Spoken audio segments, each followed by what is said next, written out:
Sterling Blackwood intercepted thousands of threats daily, but the child's desperate plea, "My mom hides every night," wasn't addressed to him. It was meant for Santa, and by the time he traced the return address, Syndicate enforcers were already closing in on apartment 4C. He had 12 minutes to decide. Let her die, or start a war. Silence in a cramped 2-bedroom apartment was rarely a sign of peace. Usually, it meant Hazel Rivers was holding her breath, listening for footsteps in the hallway, waiting for the knock that would shatter her fragile safety. But tonight, the silence in apartment 4C was born of exhaustion.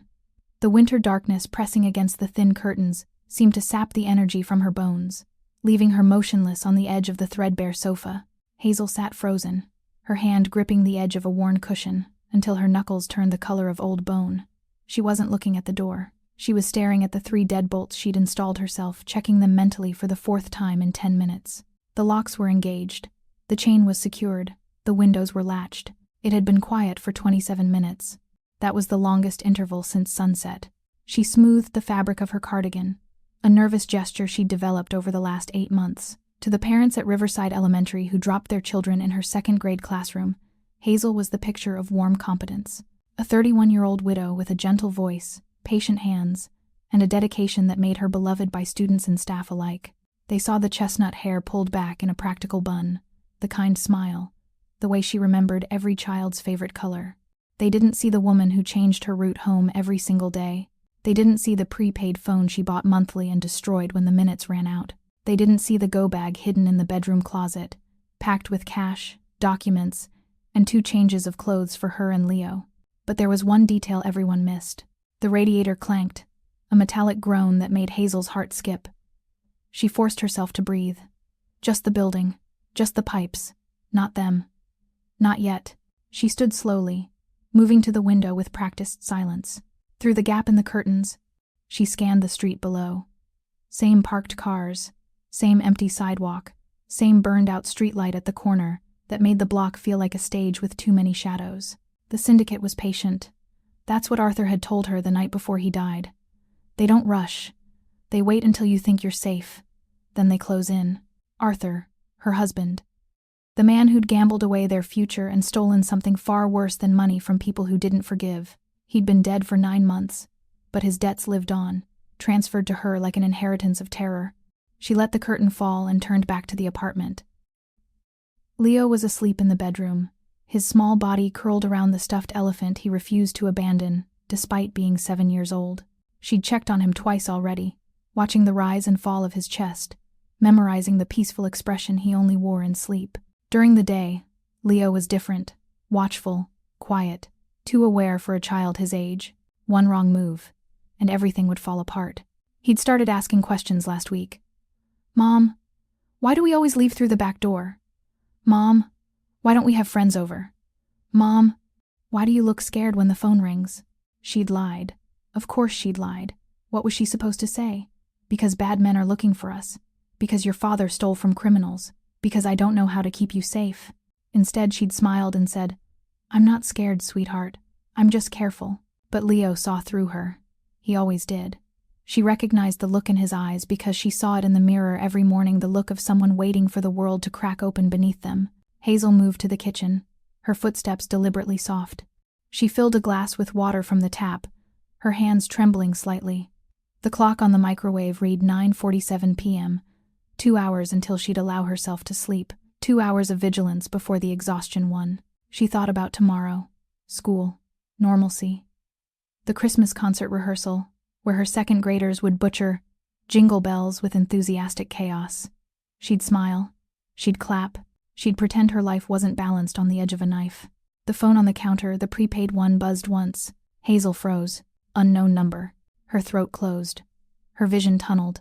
She stared at the device like it was a coiled snake. It buzzed again. She couldn't answer.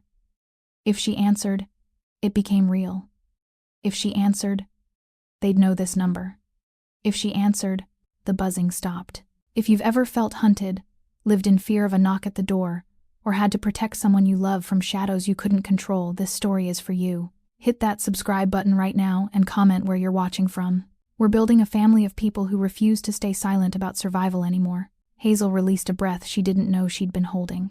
She grabbed the phone, fingers shaking, and powered it off completely. She'd buy a new one tomorrow. Different number, different carrier. Keep moving, keep hiding. She pressed her palm against her chest, feeling her heart hammer against her ribs. Breathe, just breathe. You're okay. Leo's okay. You're still ahead of them. But the truth was, she didn't know how much longer she could run. The prepaid phone wasn't her only line of communication. She had 3 more hidden throughout the apartment, one taped under the bathroom sink, another in a cereal box in the pantry, and the last tucked inside Leo's toy chest beneath the stuffed animals. Arthur had taught her that before he died. Never have just one exit strategy. Never rely on just one phone. The moment they find one, they'll think they've found them all. He couldn't explain why, but danger was closing in. She walked to the kitchen window and checked the alley below. The dumpster was still in place. The fire escape ladder was retracted as it should be. No movement, no shadows that didn't belong. But that didn't mean they weren't there. Hazel had learned to recognize the signs. The same car parked on the block for 3 days straight. A man in a coffee shop who didn't drink his coffee. Someone asking the school secretary too many questions about her schedule. The syndicate didn't announce themselves. They studied. They waited. They memorized your patterns until they knew your life better than you did. And then they struck. She moved back to the living room, sinking onto the couch with a weariness that went beyond physical exhaustion. 8 months of running had taught her things she never wanted to know. How to spot a tail, how to create false trails, how to disappear in plain sight. She'd become someone she didn't recognize, paranoid, jumpy, always calculating escape routes. The old Hazel Rivers had been trusting, optimistic. She'd believed in community, in asking for help, in the fundamental goodness of people. That woman had died the night Arthur confessed what he'd done, replaced by this hollow-eyed stranger who saw threats in every shadow. She glanced at the family photo on the side table, the last one taken, before Arthur's gambling spiraled out of control. They looked happy, normal. A family with a future that extended beyond the next 24 hours. That future was gone now, stolen by Arthur's desperation and the syndicate's patience. Hazel picked up the frame, studying Arthur's face. Had he known what he was condemning them to? Had he understood that his insurance would become their prison? Or had he genuinely believed he was protecting them? She'd never know. And that uncertainty gnawed at her in the quiet moments. Something didn't add up. And the truth was darker than he expected. 12 miles across the city, in a tower of steel and glass that pierced the skyline like a blade, Sterling Blackwood sat in absolute silence. His office was a study in controlled power, dark wood, leather, and floor-to-ceiling windows overlooking the glittering chaos of the city he owned in every way that mattered. The room was soundproofed, climate-controlled, and monitored by security systems so sophisticated they could detect a heartbeat 3 floors down. Sterling was not a man who tolerated interruptions, yet his security chief, Wesley Reed, stood in the doorway with the kind of tension that suggested the interruption was necessary. "This better be critical," Sterling said without looking up from the financial report spread across his mahogany desk. His voice was low, controlled, the kind of quiet that made grown men nervous. "It's unusual, sir." Wesley stepped forward, holding a small parcel wrapped in cheerful red paper covered in cartoon reindeer, intercepted from the postal screening, flagged for handwriting analysis. Sterling's eyes lifted, ice blue, unblinking. "We don't screen Christmas cards, Wesley." "No, sir." But this one was addressed to Santa Claus, North Pole, with a return address in the Riverside district. Protocol flagged it for biohazard screening after the anthrax scare last year.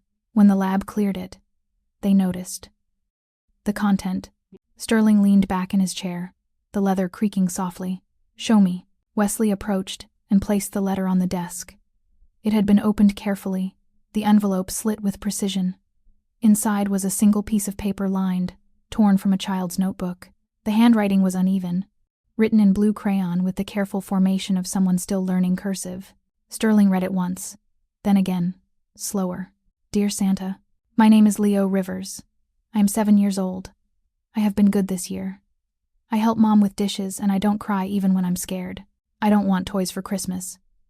I want you to find my mom. She hides every night. She checks the doors and windows. She doesn't sleep. She looks at the street like something bad is coming. I don't know how to help her. I don't know how to make her not scared. Please find her, Santa. Please make her safe. Love, Leo." What he didn't know was that someone was watching. Sterling's jaw tightened. His fingers pressed against the paper, the edges crinkling under the pressure. "Where's the return address?" His voice was sharper now. Apartment 4C, 1247 Riverside Avenue. Low-income housing, high turnover. We pulled records. The lease is under the name Hazel Rivers, widow, employed as a teacher at Riverside Elementary. No criminal record. No red flags except she's hiding. Sterling finished the sentence, his gaze still fixed on the letter. Actively, deliberately, from someone. Yes. Sir. Sterling stood abruptly, the motion smooth and controlled. He walked to the window, hands clasped behind his back, staring out at the city that bent to his will. Somewhere out there, a woman was terrified. A child was writing letters to Santa because he had no one else to ask for help. Someone was hunting them, and Sterling Blackwood did not tolerate threats in his city without his explicit permission. Pull everything, he said quietly. Financial records, employment history, phone activity, surveillance footage from her building and workplace. I want to know who she's running from and why. Sir, if she's involved in... She's not. Sterling's tone was absolute. A woman involved in criminal enterprise doesn't live in a 2-bedroom walk-up and teach second grade. She's collateral. Someone else's mistake. Understood. I'll have a full report by morning. No. Sterling turned, his expression carved from stone. I want it in 2 hours. And Wesley? Sir? Find her before whoever she's hiding from does, because if I have to clean up a mess on my streets, I prefer to do it on my terms. Wesley nodded and left without another word. But this wasn't even the most shocking part. Sterling returned to his desk and picked up the letter again. His thumb traced the uneven letters, the desperate plea of a child who understood fear far too well. She hides every night. Not cries, not worries, hides. Active evasion, constant vigilance. The kind of terror that carved itself into daily routine. Sterling's expression didn't change, but something cold and lethal settled in his chest. He'd built an empire on control, on knowing every threat before it materialized, on eliminating problems with surgical precision. And somehow, a woman and child had been living in fear on his streets without his knowledge. That ended tonight. He pressed the intercom. Divert all surveillance assets to Riverside Avenue. I want eyes on apartment 4C. No one approaches that building without my authorization. Yes, sir. What's the priority level? Sterling's voice was soft, but it carried the weight of absolute command. Critical. The woman is under my protection as of now. She just doesn't know it yet. He set the letter down carefully, precisely, and turned his attention to the monitors embedded in his desk. Cameras, tracking systems, intelligence feeds. He knew something that no one else in the building did. Sterling pulled up the city surveillance network, an illegal but necessary tool he'd acquired years ago through careful negotiation with corrupt city officials. Every traffic camera, every security feed from businesses that had voluntarily agreed to share access, every ATM camera within a 15-block radius. Within minutes, he had visual confirmation. Apartment 4C, 3rd floor, lights on, a shadow moving past the window, small, deliberate movements, a woman checking locks, scanning the street, preparing for siege from an enemy Sterling hadn't yet identified. He zoomed in on the building entrance. 2 vehicles parked across the street that didn't belong to residents. Tinted windows, engine running on one of them despite the late hour. The telltale signs of surveillance. Someone was already watching her. Wesley, Sterling spoke into the intercom without taking his eyes off the screens. I need a tactical team at Riverside Avenue. Discreet positioning. Don't engage, just observe and report. I want to know who's watching the woman before we make contact. Understood, sir. ETA, 12 minutes. Sterling leaned back, his fingers steepled beneath his chin. The letter sat before him, a child's crayon plea that had somehow bypassed every filter, every protocol, every layer of security meant to keep the world at arm's length. Please find her, Santa. Please make her safe. He'd built his empire on fear and respect, on being the predator that other predators avoided. He'd eliminated threats with cold efficiency, never allowing sentiment to cloud judgment. Compassion was a weakness in his world, a liability that got people killed. But this letter had cracked something in that carefully constructed armor. A 7-year-old boy, watching his mother's terror every night, had reached out to the only authority figure he believed could help. And through a twist of fate, or perhaps inevitability, that plea had landed on the desk of the one man with the power to answer it. Sterling had been many things in his 38 years. Criminal, strategist, empire builder. But he'd never been anyone's savior, never been anyone's hero, until tonight. His next decision would decide whether he lived or died. The alley behind Riverside Elementary smelled like rotting garbage and desperation. Hazel pressed herself against the brick wall, her breath coming in short, silent gasps as footsteps echoed from the main street. Leo's hand was clamped in hers, his small fingers digging into her palm with the same terror she felt radiating through her entire body. "Mom," he whispered, but she pressed her other hand over his mouth gently. 2 men. She'd seen them loitering outside the school gates during pickup, their eyes too focused, their stance too casual.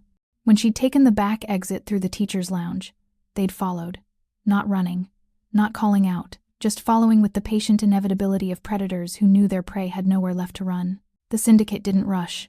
Arthur had taught her that in his final, panicked confession. They studied, they waited, they closed in when you were most vulnerable. She was out of options, out of money, out of places to hide. The footsteps grew closer.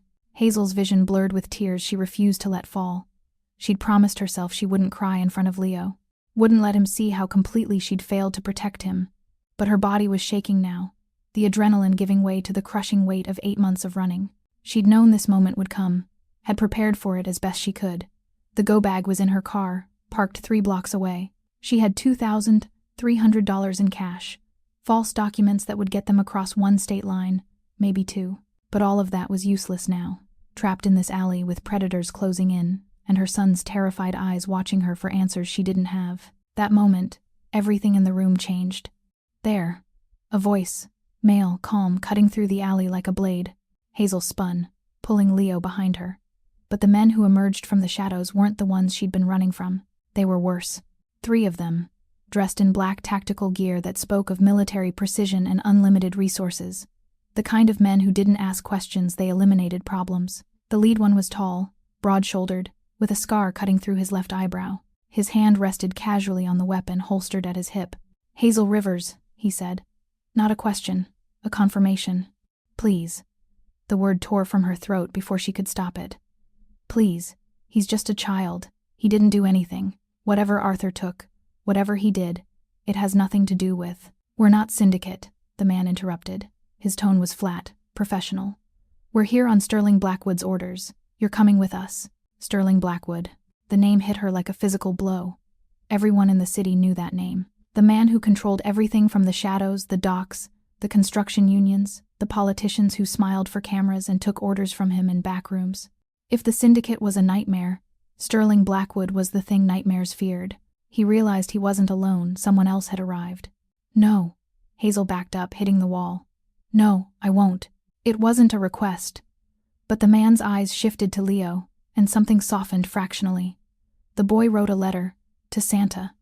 It was intercepted by our security protocols. Mr. Blackwood read it. "He's extending his protection." "I don't want his protection." Hazel's voice cracked. "I don't want anything from men like him. I just want—" The sound of a car engine roared from the mouth of the alley. A black SUV with tinted windows that screamed money and danger. The vehicle stopped, and the rear door opened. Sterling Blackwood stepped out.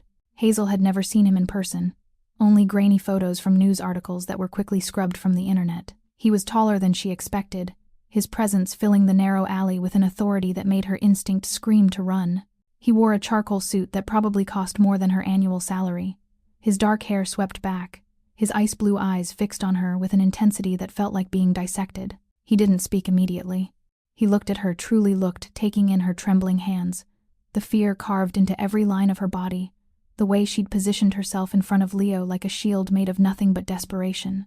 Then his gaze dropped to Leo, and something flickered across his expression, something almost human. For the first time, he wasn't in control. Sterling had seen fear before, had weaponized it, in fact, but there was something about the way this woman stood, broken but defiant, terrified but unwilling to abandon her position, that resonated in a part of him he'd thought long dead.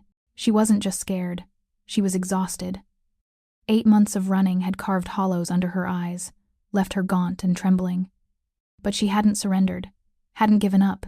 Even now, cornered and helpless, she was still trying to protect her child. That kind of courage deserved respect, deserved protection. "Mrs. Rivers," he said quietly.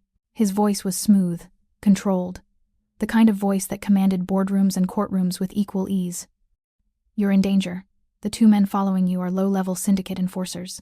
I can have them eliminated within the hour." but that won't solve your problem. The syndicate doesn't stop until they recover what they're owed. I don't have anything, Hazel said, hating the way her voice shook. Arthur took whatever he took to his grave. I don't know where it is. I don't know what it is. I've told them that. They don't believe me. They won't believe you because it doesn't matter if you have it or not. Your leverage, punishment, an example. Sterling took a step closer, and Hazel pressed harder against the wall. He stopped immediately, reading her terror with practiced precision. I'm offering you a deal. You and your son come with me. You tell me everything Arthur told you about his debts, his contacts, what he stole. In exchange, I guarantee your absolute safety. The syndicate won't touch you. No one will. Why? The question burst from her. Why would you help us? Sterling's expression didn't change, but his eyes shifted to Leo again. The boy was maybe 7, clutching his mother with the kind of desperation that spoke of trauma too deep for his age. His eyes, dark and watchful, held an intelligence that made Sterling's chest tighten. This child understood things he shouldn't, had seen things he couldn't unsee. Because your son asked Santa to find you. And his letter ended up on my desk. I don't ignore intelligence that lands in my hands, Mrs. Rivers, especially when it concerns a child living in fear in my city. I don't trust you. You don't have to. His tone was matter of fact. But you're out of options. You can come with me now, or I can leave you to handle the syndicate on your own. Choose quickly. We're exposed in this alley, and I don't tolerate unnecessary risk. If people like the syndicate who hunt innocent families make your blood boil like they do mine, hit that subscribe button and join us. Drop a comment telling us where you're watching from. Let's stand together against everyone who's ever made someone live in fear. Hazel looked down at Leo, her beautiful, terrified boy who'd stopped asking for normal things like toys or friends and started asking Santa to save his mother. The boy who deserved a childhood, not this endless nightmare of hiding and fear. She thought about the go bag in her car, the false documents, the plan that had been her safety net for 8 months. None of it mattered now. The syndicate had found them, and Sterling Blackwood, dangerous, powerful, terrifying, was offering what she'd been searching for since Arthur's death. Safety. It came with a price. Everything did. But at least her son might survive long enough to grow up. She closed her eyes and made the only choice she had left.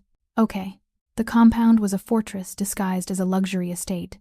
Hazel hadn't been blindfolded during the drive, which told her Sterling Blackwood either trusted his security completely or didn't care if she knew where she was. The gates were wrought iron and 20 feet high, the perimeter wall topped with surveillance equipment that looked military-grade.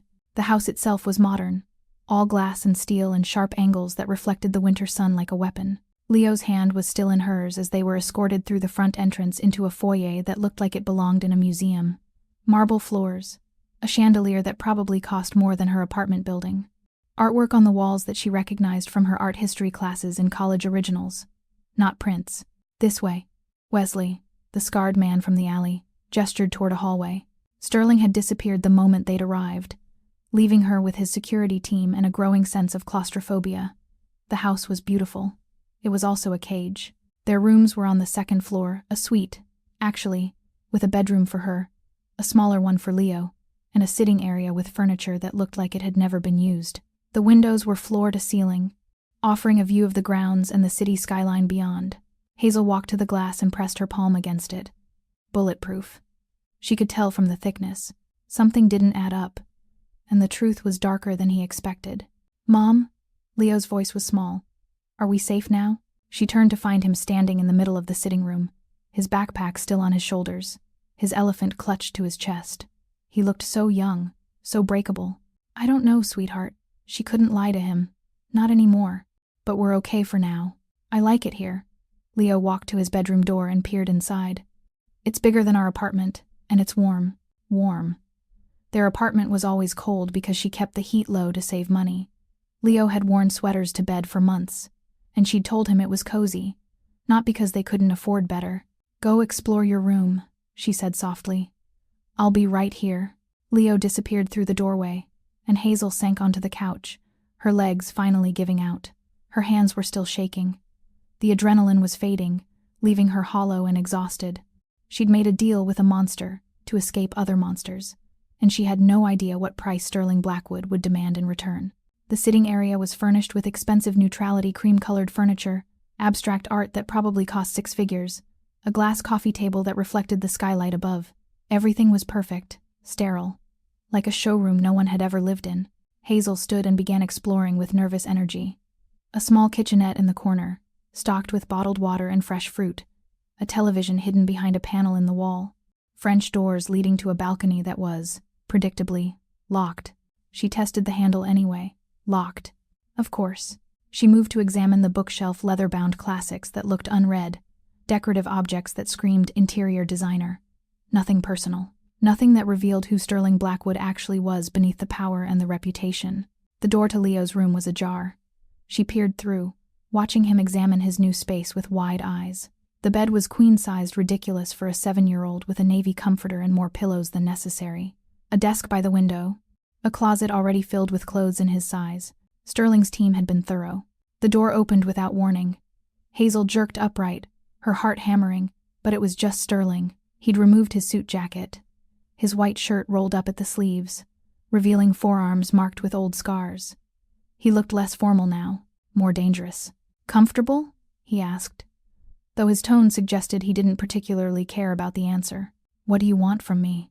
Hazel stood, needing the illusion of control even though they both knew she had none. In that moment, the entire balance of power flipped. Information, the truth. Starting with what Arthur stole. Sterling moved to the window, his back to her, hands in his pockets. "The Syndicate doesn't pursue widows for unpaid gambling debts, Mrs. Rivers. They pursue people who have something they need. Your husband took more than money. I don't know what he took." The words came automatically, the same lie she'd told herself for months. "Yes, you do." Sterling turned, his ice blue eyes pinning her in place. "You've been running for 8 months. You've changed apartments 4 times. You use prepaid phones. You work for cash under the table tutoring on weekends. That's not the behavior of someone who's ignorant. That's the behavior of someone who knows exactly how much danger they're in." Hazel's throat tightened. He'd done his research. Of course he had. "Arthur told me something the night before he died," she said finally, the confession scraping out of her like broken glass. "He said he'd taken files. Insurance, he called it. Information about syndicate operations, contacts, money laundering routes. He said if anything happened to him, I should use it to protect myself." "And did you?" "No." She shook her head. "Because he died before telling me where he hid them. I've been looking for 8 months. I've torn apart every place we ever lived. I don't have the files. I don't know where they are. And the Syndicate doesn't believe me." Sterling was quiet for a long moment, processing. Then he nodded, as if confirming something he'd already suspected. "They believe you don't have them yet, which means they think you can find them. They're using you as bait, waiting for you to lead them to the information. I can't lead them anywhere. I've tried everything. Then we'll try differently." Sterling moved toward the door. "You and Leo stay here. My men will be outside. Don't attempt to leave. Don't attempt to contact anyone. If you do, I will assume you're compromised, and my protection ends. You're keeping us prisoner. I'm keeping you alive." His tone was flat, absolute. "There's a difference. Learn it quickly, Mrs. Rivers." He left without waiting for a response, the door closing behind him with a soft, final click. Hazel stood in the silent room, the weight of her new reality settling over her like snow. She'd escaped one cage, only to walk willingly into another. But Leo was safe, fed, warm. That had to be enough. For now. But this wasn't the first time something like this had happened. 3 days in the compound felt like 3 years. Hazel had tested the boundaries carefully, walking the grounds with Leo, asking pointed questions to the staff who delivered meals, watching the patterns of the security team. Everything confirmed what she already knew. Sterling Blackwood controlled every entrance, every communication line, every breath she took in this place. She was a prisoner dressed in comfortable clothes and fed gourmet meals. Leo, however, was thriving. He'd found the library on the first floor, a massive room lined floor to ceiling with books, and spent hours reading in the leather chairs by the fireplace. He smiled more, laughed occasionally, stopped looking over his shoulder every 5 minutes. It broke something in Hazel to see her son finally relaxed, knowing it was only because they were trapped. She'd tried asking the staff questions. Where were they exactly? How far from the city? Could she make a phone call? But they'd been trained well, polite, professional, and completely unhelpful. They brought meals at precise intervals, checked on their needs with clinical efficiency, and disappeared before she could engage them in actual conversation. The compound itself was a study in controlled luxury. Manicured gardens that ended at the imposing perimeter wall. A pool covered for winter. Security cameras positioned at every angle, their red lights blinking with mechanical regularity. She counted 16 visible cameras on her second walk around the grounds. There were probably twice that many hidden. On the fourth night, she made her move. The staff followed predictable patterns. Shift change happened at 11 p.m., and there was a 7-minute window when coverage on the east wing thinned. Hazel waited until Leo was asleep, then slipped from her room wearing dark clothes she'd taken from the closet Sterling's people had stocked. She made it as far as the kitchen before a voice stopped her cold. "Going somewhere, Mrs. Rivers?" Sterling emerged from the shadows near the pantry, dressed in dark slacks and a black shirt, his expression unreadable. He'd been waiting. Of course he'd been waiting. Someone in the room was lying, but who? "I need to leave." Hazel forced herself to stay calm. "Leo's safe here. I'll go. Draw the syndicate away. They'll follow me, and they'll kill you within 48 hours. Sterling's tone was conversational, as if discussing the weather. "Then they'll come back for Leo. Your plan is emotional, not strategic." "I expected better. I don't belong here." The words burst from her, raw and desperate. "I don't belong in your world. I'm a school teacher. I grade spelling tests and organize field trips. I can't. You can't keep hiding." Sterling closed the distance between them, his presence overwhelming in the dim kitchen. "That's what this is really about, isn't it? You think if you run far enough, fast enough, the fear will stop, but it won't. Running is just another form of hiding, Mrs. Rivers. And you're tired." Hazel's eyes burned. She was tired, exhausted down to her bones. "I tried to call the police," she admitted, her voice barely a whisper. "From the library phone, but the line's disconnected. All external lines are monitored and restricted." Sterling's expression didn't change. "For your protection. The syndicate has contacts in law enforcement. The moment you reach out, they'll know where you are. So I'm just supposed to trust you? A man who built his empire on violence and fear? No." Sterling's jaw tightened. "You're supposed to accept reality. I'm offering you absolute safety. A life where Leo doesn't write desperate letters to Santa because his mother is terrified every night. But that protection comes with rules. You stay here. You follow security protocols. You don't attempt to leave or contact anyone without my explicit approval. That's not protection. That's control. It's both." He didn't deny it. "But unlike the syndicate, I have no interest in hurting you. My only interest is eliminating the threat so thoroughly that you never have to hide again. And then what? You let us go? If that's what you want." His tone suggested he didn't believe she'd choose that option. Hazel stared at him, searching for the lie, the manipulation, but his expression was carved from stone, impossible to read. "I want boundaries, clear ones. You don't touch me, you don't control Leo, and when this is over, when the syndicate is gone, we leave. No strings, no debt." Sterling considered this, then nodded once. "Agreed. You have my word. Your word means nothing to me. Then let my actions speak." He stepped back, giving her space. "Go back to your room, Mrs. Rivers. Stop trying to run. Let me do what I do best." He trusted her, and that was his biggest mistake. Hazel hesitated, then turned toward the stairs. She paused at the doorway, looking back. "What are you getting out of this? Really?" Sterling's expression shifted, something dark and complicated flickering in his ice-blue eyes. "Closure to a problem I didn't know existed, and the satisfaction of keeping a promise to a 7-year-old boy." He disappeared into the shadows before she could respond, leaving her alone with the unsettling realization that Sterling Blackwood might be the most dangerous man she'd ever met, not because of what he could do to her, but because part of her was starting to believe he meant what he said. Hazel found them by accident. She'd been looking for Leo, who had a habit of disappearing into the library for hours, and instead found him curled up on the leather couch near the fireplace. But he wasn't alone. Sterling Blackwood sat beside him, a leather-bound book open in his hands, reading aloud in that controlled, the measured voice that somehow softened at the edges when he spoke to her son. The velveteen rabbit lay among the bracken, forgotten and alone, until the fairy came. Sterling paused, glancing down at Leo. "You're supposed to be asleep. I'm not tired." Leo's voice was stubborn, but his eyes were heavy. "And you promised to finish the story." "I don't make promises lightly." "I know." Leo shifted closer, resting his head against Sterling's arm with a trust that made Hazel's chest tighten. That's why I believe you." Sterling's expression didn't change, but Hazel saw the way his hand hesitated before carefully adjusting the book so Leo could see the illustrations. It was such a small gesture, such a human one. Her next words hit him harder than any bullet. "Mom used to read to me," Leo said quietly. "Before we started hiding. Before Dad died. She'd do all the voices and make me laugh. She sounds like a good mother." "She is." Leo's voice was fierce with loyalty. "She's just scared all the time now. I don't like it when she's scared." Sterling was quiet for a moment. Then he closed the book gently. "Fear is a reasonable response to danger. Your mother has been protecting you the best way she knows how. That takes courage. But you're not scared. Everyone's scared of something, Leo. I just hide it better." "What are you scared of?" The question hung in the air. Sterling looked down at the boy, this small, brave child who'd written to Santa because he had no one else to turn to, and something shifted in his carefully controlled expression. "Failing people who depend on me," Sterling said quietly. It was the truth, stark and unvarnished. "Making promises I can't keep. Like the promise to keep us safe?" "Exactly like that." Leo considered this with the seriousness of someone much older. "I don't think you'll fail. You're really good at being scary.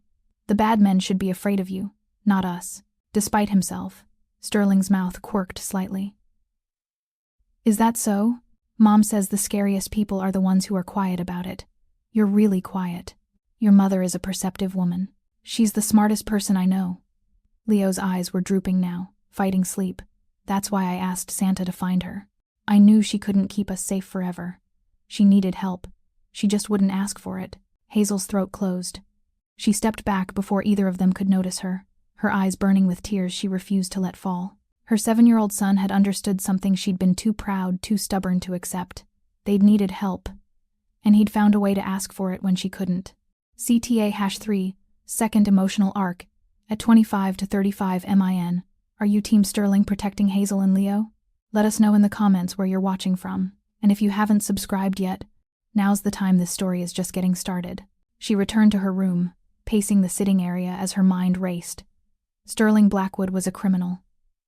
A man who built his empire on violence and intimidation.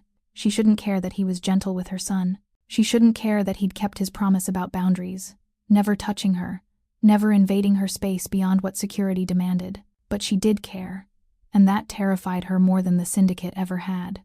Later that night, after Leo was asleep in his room and the compound had settled into its quiet, watchful rhythm, Hazel found Sterling in his office.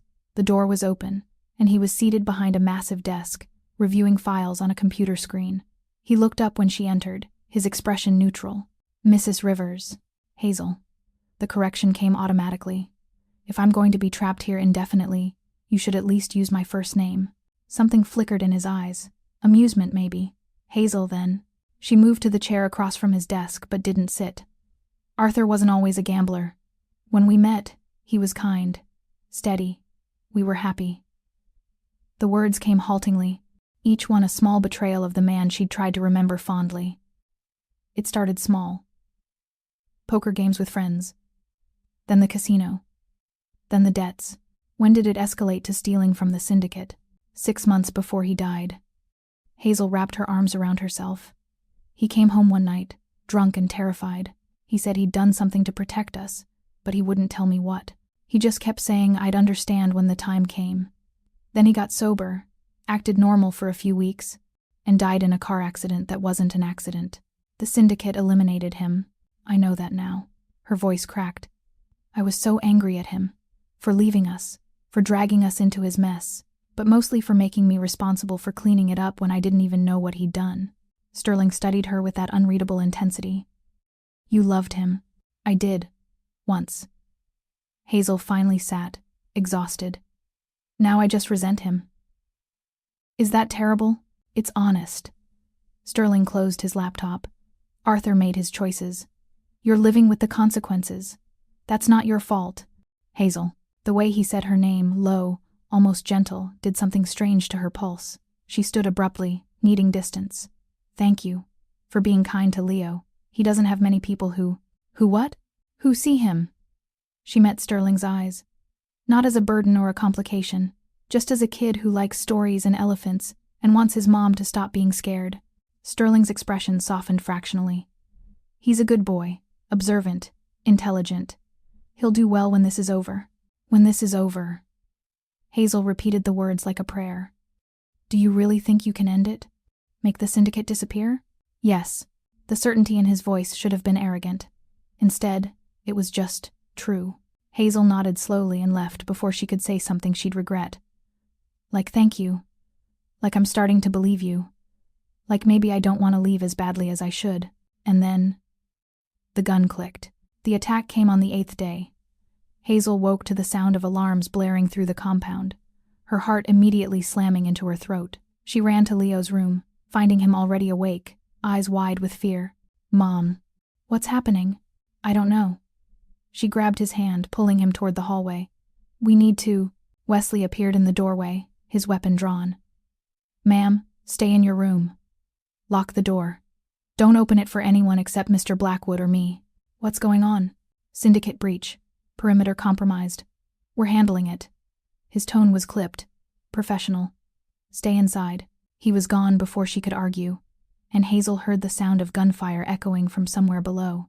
She dragged Leo back into her bedroom, locking the door with shaking hands. They huddled on the bed, Leo pressed against her side, as the sounds of combat filtered through the walls. It lasted 11 minutes. 11 minutes of terror and the horrible certainty that the syndicate had found them, that Sterling's protection hadn't been enough, that they were going to die here. Hazel counted the gunshots, tried to map the sounds of combat through the building, listened for footsteps approaching their door. Leo was crying silently against her side, his small body shaking. She whispered meaningless reassurances, stroked his hair, and prayed to a god she wasn't sure she believed in anymore. Then silence. The door handle rattled, and Hazel bit back a scream, grabbing a lamp from the nightstand as her only weapon. But it was Sterling's voice that came through the wood. Hazel, it's over. Open the door. She stumbled forward, unlocking it with shaking hands. Sterling stood in the hallway, his shirt torn, blood on his knuckles, not his. She realized with sick certainty. His ice-blue eyes found hers immediately. Are you hurt? No. Leo? I'm okay. Leo's voice was small but steady. From here on, the rules of the game changed.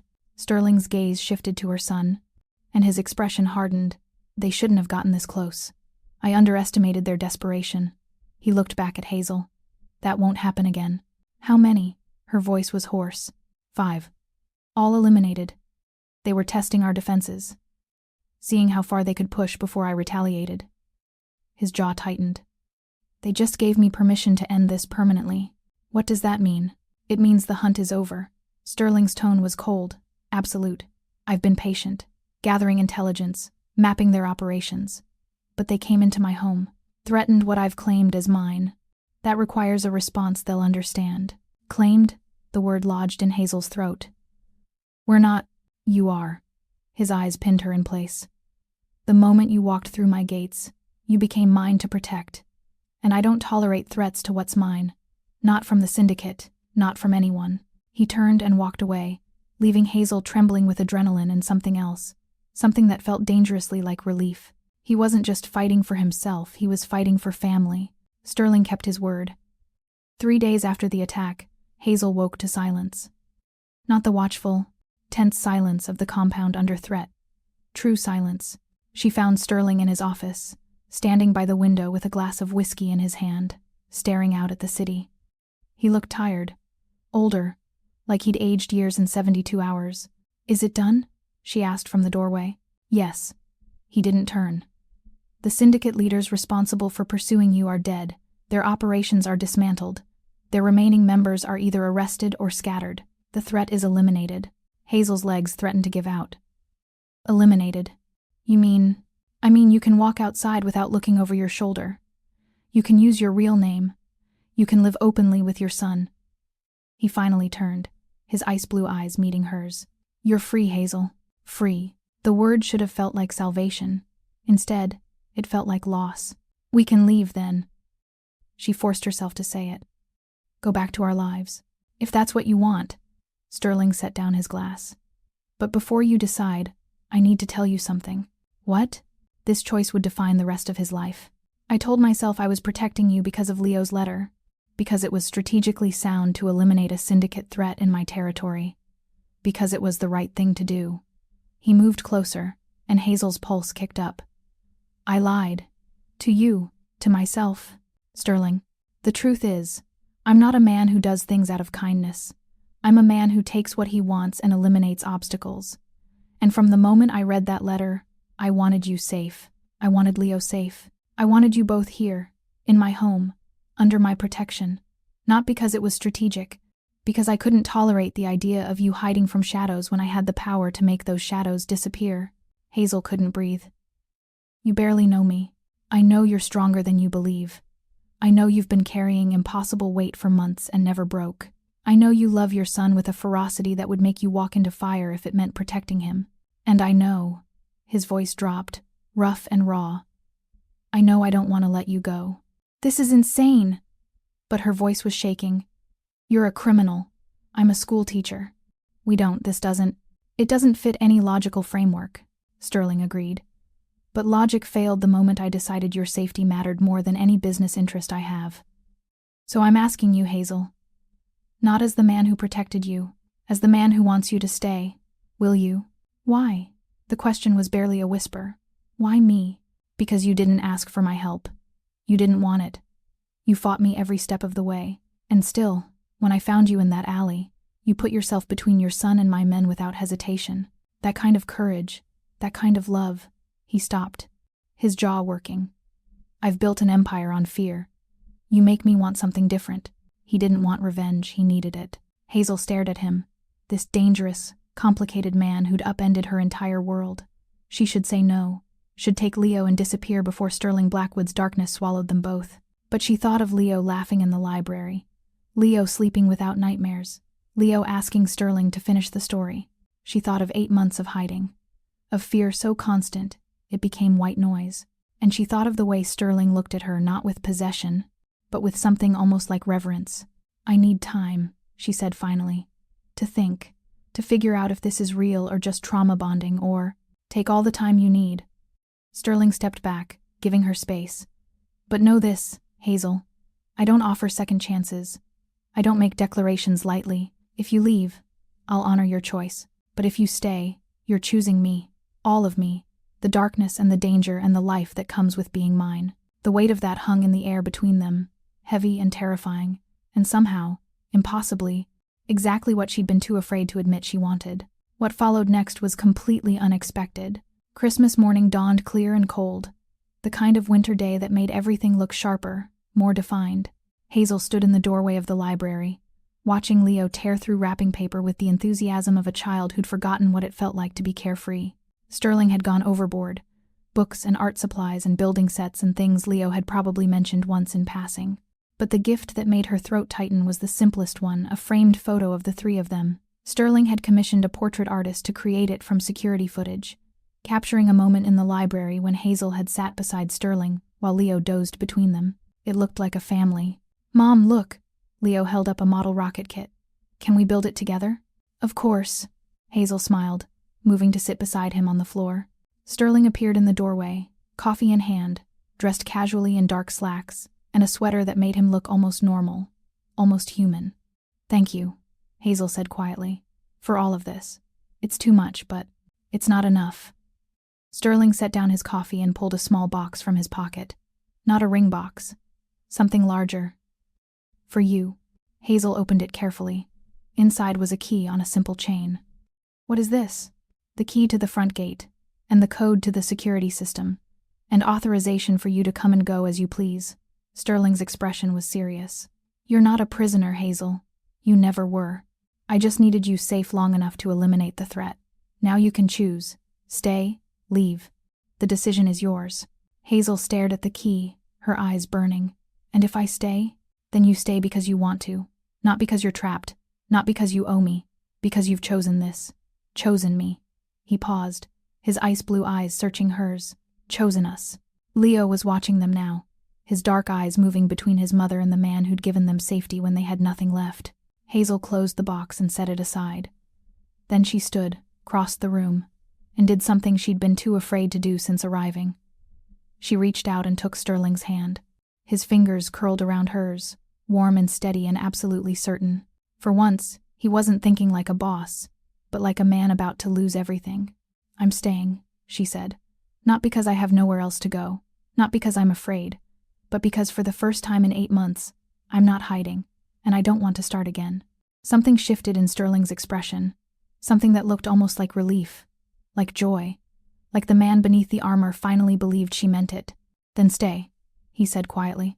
Stay and let me spend the rest of my life making sure you never have to hide again.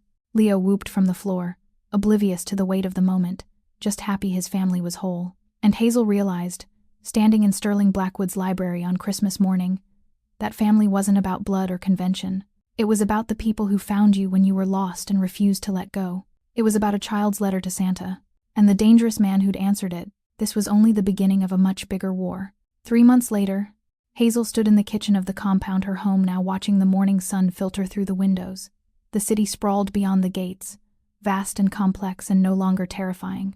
Leo was at school, a private academy Sterling had enrolled him in, where he thrived under teachers who challenged his sharp mind. The ring on her finger caught the light, simple and elegant and entirely unexpected. Sterling had proposed quietly, without fanfare, in the library where they'd first become a family. He'd offered her a choice, the same way he'd offered her freedom. And she'd said yes because somewhere between fear and safety, between hiding and being found, she'd fallen in love with the man who'd upended her world. The apartment on Riverside Avenue was gone, sold and forgotten. The go-bag was unpacked. The prepaid phones were destroyed. Hazel Rivers had stopped running. She heard footsteps behind her and turned to find Sterling, dressed for the office, his expression softening the way it always did when he looked at her. You're up early. Couldn't sleep. She smiled, still not used to the quiet. You'll adjust. He moved to her, his hands settling on her waist with a gentleness that still surprised her. I have a meeting at 9, but I'll be back by dinner. Leo has soccer practice at 4. I know. She leaned into him, resting her head against his chest. Sterling? Yes? Do you ever regret it? Taking us in, choosing us? Never. His voice was absolute. You and Leo are the only thing I've ever done that wasn't about power or control or empire building. You're the only thing that matters. Hazel closed her eyes, breathing in the scent of him, feeling the steady beat of his heart beneath her cheek. Somewhere in the house, she knew Leo's letter to Santa was framed and hung in Sterling's office, a reminder of the moment everything changed. Santa, my mom hides every night, find her. He'd been found. They both had. And the shadows that had haunted Hazel Rivers for 8 months were gone, replaced by the fierce, unshakable protection of the man who loved her enough to dismantle an empire to keep her safe. She no longer hid. She no longer ran. She lived openly, fearlessly, loved by the most dangerous man in the city, and that was the greatest Christmas miracle of all. If you felt something while watching, please subscribe. That's how I know these stories mean something to you, even on your TV. Take a second to join our community of story lovers. Your support keeps this world of emotions alive.